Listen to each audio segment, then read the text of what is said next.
Assalamualaikum warahmatullahi wabarakatuh. Selamat siang, sore, dan malam untuk teman-teman yang sedang menonton di YouTube. Hari ini kita akan mempresentasikan demo mengenai bagaimana cara membaca file, lalu filenya itu kita eksekusi untuk menjadikan rata-rata dari nilai kuis, tugas, UTS, dan nilai totalnya. Baik, untuk yang pertama kita siapkan dulu teksnya. Jadi di sini sudah saya buatkan satu folder yang isinya adalah file Python kita, codingannya, lalu teks-teks atau file-file yang akan kita inputkan ke dalam codingannya tersebut. Oke, untuk bayangan awalnya kita coba run dulu. Oh, nggak bisa. Oh ya, jadi sebelum kita run, kita harus masuk ke directory dari si folder tugas ini. Jadi kan tugas ini termasuk di directory si user dokumen lalu tugas. Nah, di komennya ini di terminalnya ini kita masuk ke direktorinya. Caranya adalah cd dokumen / tugas. Nah, di sini kita sudah masuk ke direktori tugas. Coba kita run. Nah, sudah muncul di sini bahwa codingan kita berhasil membaca dari file yang kita inputkan. Nah, untuk penjelasan mengenai codingannya akan saya jelaskan. Di sini di awal kita bikin variabel dengan nama f, variabel untuk filenya, dengan fungsi open.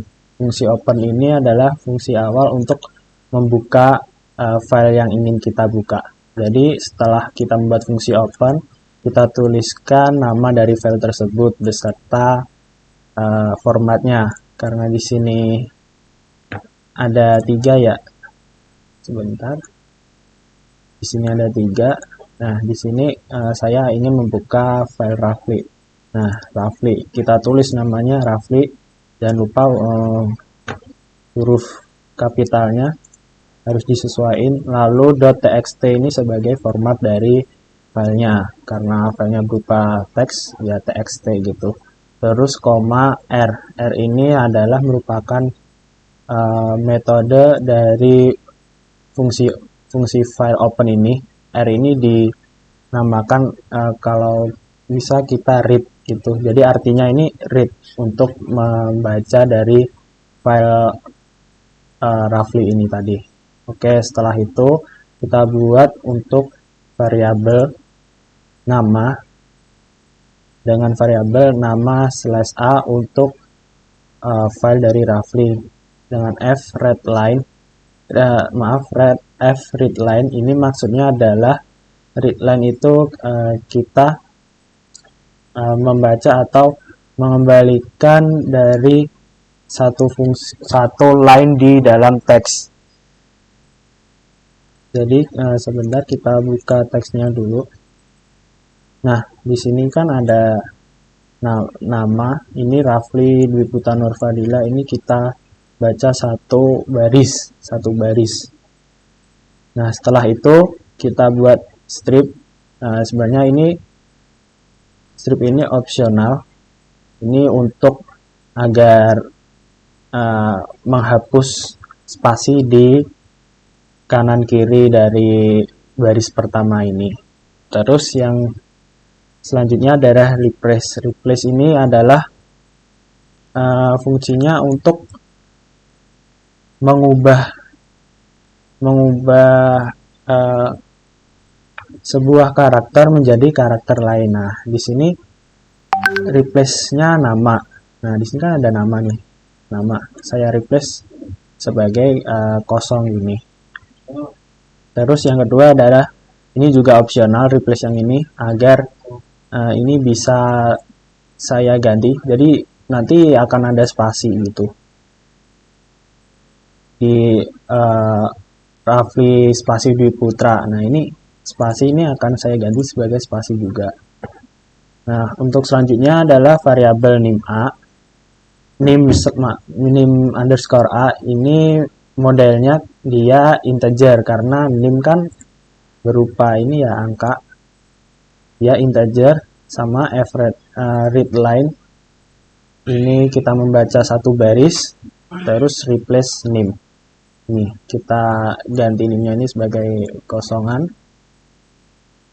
Terus ya untuk yang pertama tadi kenapa nggak ada tipe data, jadi ini namanya tipe data karena tipe data sendiri kalau kita nggak tulis spesifiknya itu dia sudah otomatis string, sedangkan nama kan sudah termasuk string jadi tidak perlu kita tulis lagi. Nah selanjutnya untuk kuis 1 underscore a dia berupa float. Kenapa float? Karena di sini nanti akan ada inputan yang berupa bilangan pecahan seperti koma-koma gitu. Jadi kita buat dia tipe datanya adalah float. Sama seperti tadi read line, yaitu satu baris ini kita baca terus replace key 1 yang ini key 1. Nah untuk di teksnya sendiri harus disesuaikan ya, untuk nama nim Q1 Q2 ini harus sesuai dengan teks yang di sini karena kalau nggak sesuai dia tidak akan membaca. Seperti tadi replace sendiri fungsinya untuk mengubah sebuah karakter gitu menjadi karakter yang lain. Nah jadi kalau di sini kita nulis nim dengan huruf kapital semua ya di sini harus kapital semua gitu. Karena Python sendiri sangat sensitif gitu, jadi mengenai huruf kapital dan lain-lain itu sangat sensitif, jadi harus benar-benar sesuai. Nah setelah kita membuat ini semua, ini sama quiz 3 underscore a UTS sampai UTS 3 underscore a, lalu kita tutup filenya ini. Jadi setelah kita buka jangan lupa untuk ditutup lagi gitu. Nah untuk yang selanjutnya sama, kita hanya mengubah pada variabel saja karena teksnya ini kan ada 3 ya, ada 3 file. Jadi kita hanya mengubah variabel-variabelnya saja. Untuk codingannya sama mengubah ini nama filenya. Nah ini yang ketiga juga sama, kita ubah, kita samain di sini. Ini harus disamain semua. Variabelnya juga kita ubah sampai kita tutup kembali. Oke, baik. Untuk selanjutnya mengenai fungsi-fungsi di dalam codingan ini akan dijelaskan oleh Rafli. Ya, pertama-tama di sini kita bikin fungsi rata-rata tugas. Nah, di fungsi rata-rata tugas ini terdapat 3 parameter, ada tugas 1, tugas 2, dan tugas 3. Isi fungsinya adalah parameter yang dijumlahkan, tugas 1, tugas 2, tugas 3, kemudian dibagi banyaknya parameter kan ada 3. Yaitu digunakan untuk mencari rata-rata. Kemudian di depan kita menggunakan return supaya nilainya itu bisa dikembalikan dan bisa diolah kembali untuk kebutuhan lainnya. Kemudian di yang kedua ada fungsi rata-rata quiz. Di sini menggunakan parameter quiz 1, quiz 2, dan quiz 3. Fungsinya juga sama karena ingin mencari rata-rata, jadi kita jumlahkan dulu semua parameternya, kemudian dibagi 3, kemudian di depannya menggunakan return sehingga nilainya bisa dikembalikan, bisa digunakan kembali untuk kebutuhan lainnya.